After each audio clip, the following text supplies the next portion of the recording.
L'amour des produits, avant tout, la passion des produits, le whisky en particulier.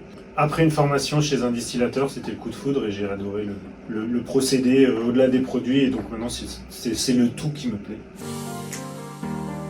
J'étais dans les cosmétiques et en l'occurrence je travaillais déjà avec des artisans mais je faisais faire et là j'avais vraiment envie de faire à mon tour et c'est ce qui m'a poussé à créer mon activité artisanale et de passer de l'autre côté entre guillemets du miroir.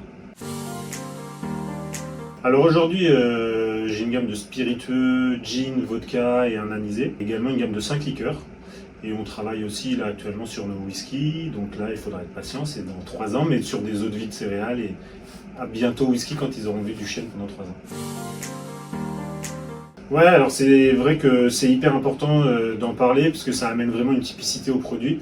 Moi, je travaille sur des alambics alors, charentais, ou en tout cas type portugais, en l'occurrence, il y a du Portugal, qui sont des alambics traditionnels. J'ai un 500 litres à feu nu et un 100 litres en bain-marie. C'est super comme alambic parce que ça permet de faire une diversité de produits assez large et surtout ça fait des alcools qui sont très gras, huileux et qui ont beaucoup de caractère.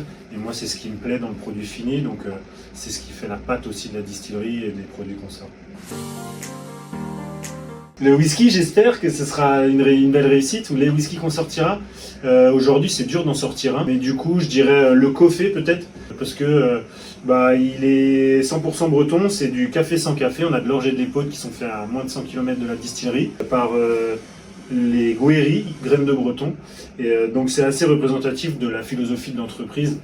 Circuit court, bio, produits agricoles, et comme il vient de recevoir une médaille d'or à Lyon, c'est l'occasion d'en parler. Alors ce qui est chouette, c'est que pour le coup, il va très bien passer sur un digestif en fin de repas, mais on peut aussi l'utiliser en cocktail, les fameux espresso martini, white russian, comme on a une vodka qui va avec, ça permet de faire des cocktails 100% bio, 100% breton, et ça c'est cool, en étant sur les classiques de la mixologie.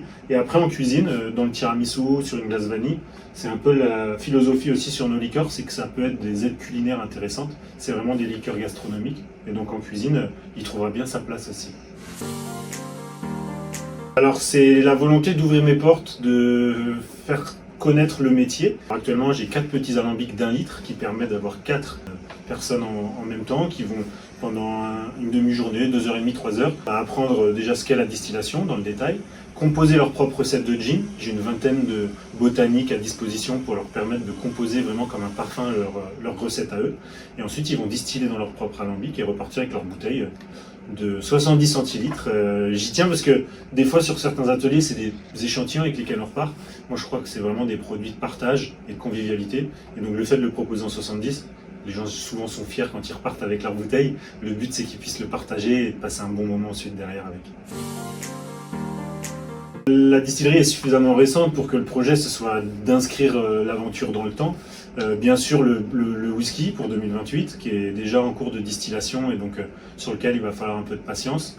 Puis c'est de faire connaître nos produits, c'est de tisser des liens forts et dans le temps avec nos producteurs, avec nos clients professionnels, particuliers.